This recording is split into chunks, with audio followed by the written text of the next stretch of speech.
West 125th Street. And it's on the 14th floor. That's and interesting. it's dasting. Now, I have to say, being from New York, I do know that the Clinton Foundation, the Clintons have had an office on 125th Street for a long time. What the actual address is, I don't know. It's 55 West 125th Street, 14th floor in New York, 11027. Is there a question? Like, okay, so I want to call them, right? What can I ask them? I mean, I think it's a we're closed on Saturday. Saturday. Yeah. What? Ask them how Okay. you can make a donation for human There you trafficking. go. Okay, a donation for human trafficking. Can I Yeah. can I do this live? Yes, you I really, can. I really Why want not? to. It's your show. You can do whatever you want. I really want to. So 212. Or you could ask them if they have directions to Epstein's Island. 397-2255. So this is the number reported on that website. Let me just make sure it's right. 212-397-2255.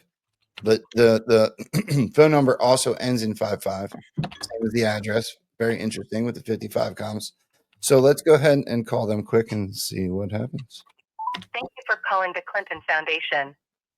Our office hours are from 9 a.m. to 6 p.m. Mondays to Fridays. Please visit our website, clintonfoundation.org. Please leave your message, and someone from the Clinton Foundation staff will return your call. Thank you. Hi, my name's Rambo. I just wanted to see if there would be anybody willing to call back.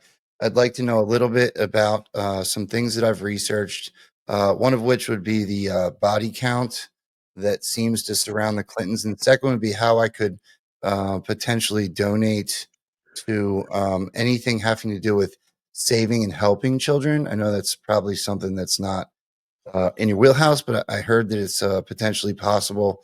Thank you. If you could call me back, I'd appreciate it. Love you. Bye.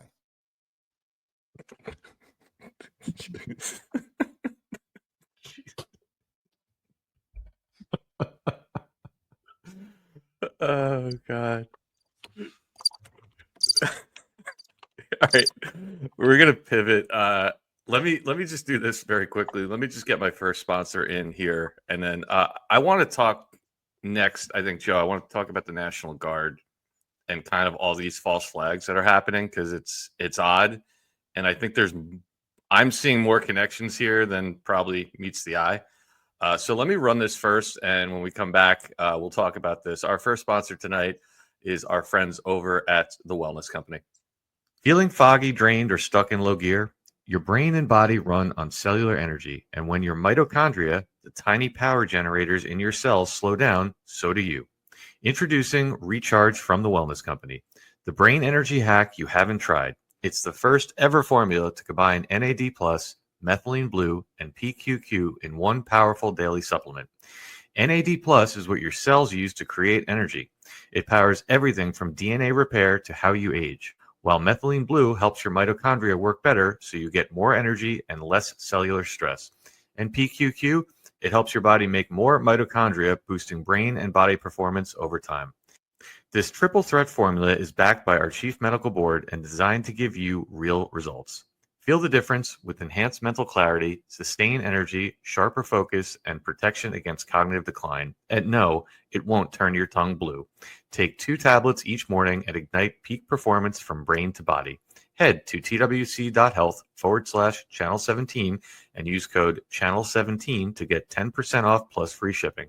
Again, that's twc.health/channel17 and use code channel17 to get 10% off plus free shipping. And our thanks to the Wellness Company. You guys always ask me when we do something new with that if I've taken it. Personally, I have not, but I've had great results with methylene blue. I love methylene blue, so I did order this because I did some research on it. So I'll let you know. And also, as I always tell people, that promo code Channel 17 is good for anything on the Wellness Company website. So our thanks to them. All right, so Joe, we go back. We had a shooting in New York. We think we had a shooting at an Army base. Shootings everywhere. right? And this is all happening under the lens of Trump talking about bringing in the National Guard into DC. We showed the clip, I don't know, yesterday or 2 days ago. Tennessee is getting ready to activate the National Guard. I have another clip relating to Iowa. So I'm starting to get a vibe that they're trying to sell the case that there's chaos in all these Democrat cities. Now we had one in Atlanta yesterday, and I want to just take a listen to this and the next clip. I have 2 clips about this, and then I want to hear what you guys think, because look, we talked about it last night, Joe. I forget who called in. Actually, it was Jeff. It was Dr. S when he called in, and we were discussing the theory behind, like, how much control is there? How much of the stuff we're looking at is white hat? How much of it is real? And we all kind of went down the line and said there's probably a lot more of it that's white hat. There's probably a lot more of it that is not what we're told than we believe. And I don't know. Let's just take a listen to this from Fox. Atlanta is mourning the death of a police officer there after a shooting near the campus of the U.S. Centers for Disease Control and Prevention. Officer David Rose and the suspected gunman were both killed yesterday. Madison Scarpino is live in Atlanta with more on that. Madison.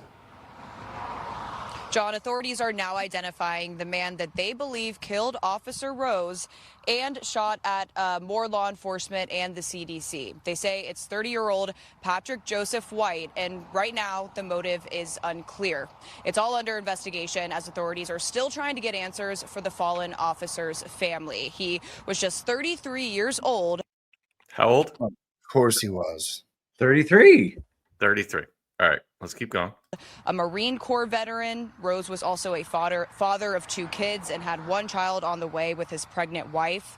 The DeKalb County interim police chief says Rose gave his life serving others. He was committed to serving the community.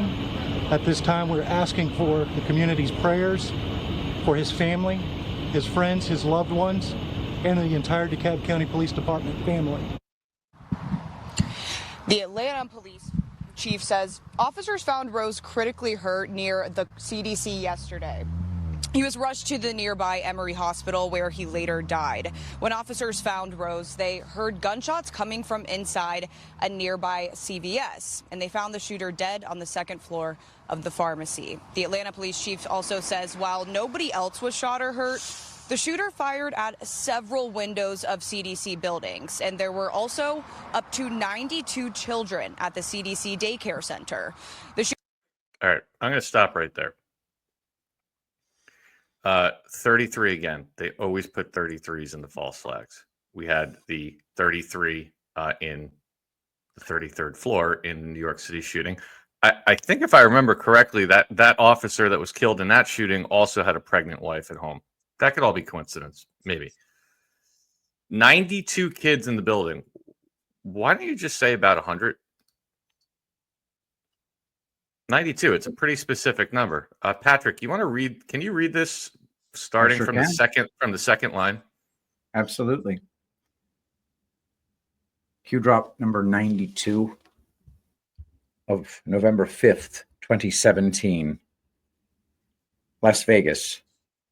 What hotel did the reported gunfire occur from?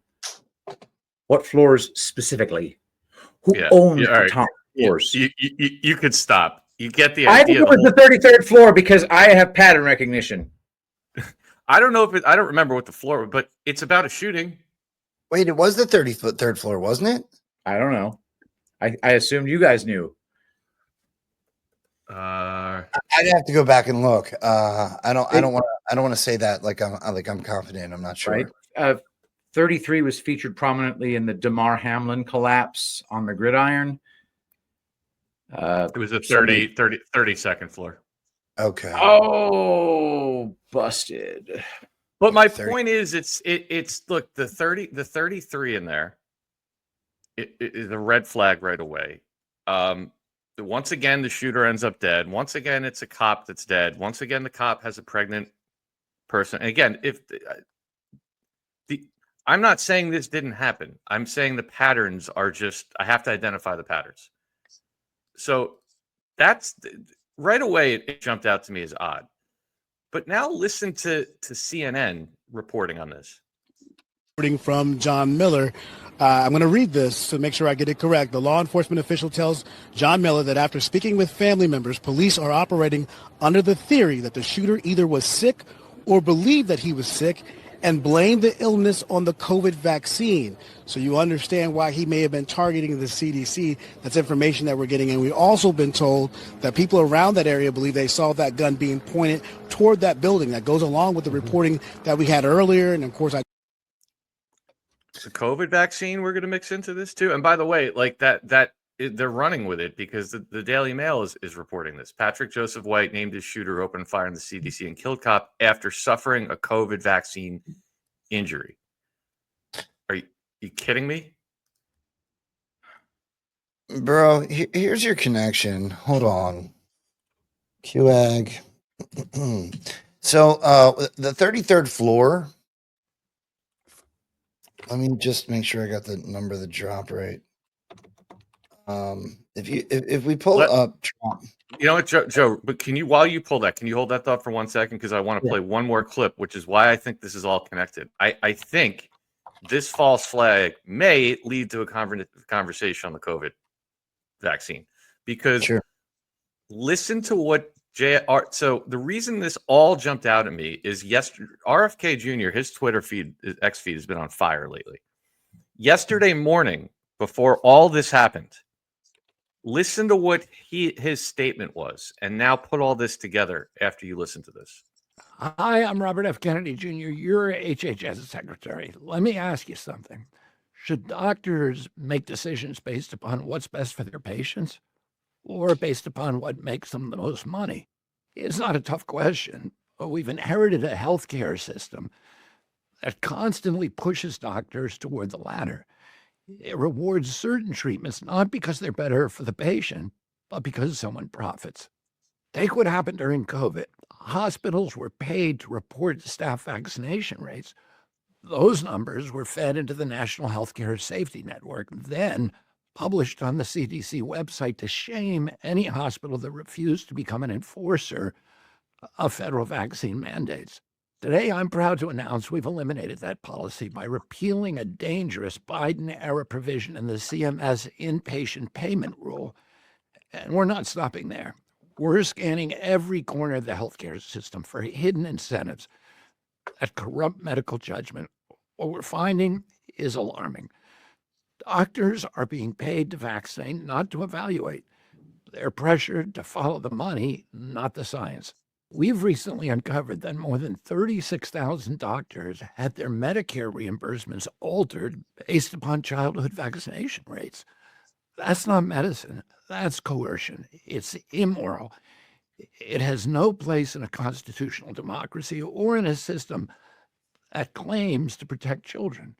Medical decisions should be made based upon one thing and one thing only, the well-being of the patient, never on a financial bonus or a government mandate. Patients deserve honest, uncorrupted advice from their doctors. Doctors deserve the freedom to use their training and to follow the science and speak the truth without fear of punishment. Doctors should be guided by medical judgment and their Hippocratic oath, not by financial incentives or government mandates. That's what this policy change is about, and it's just the beginning. Thank you very much. Produced by the U.S. Department of Health and Human Services. So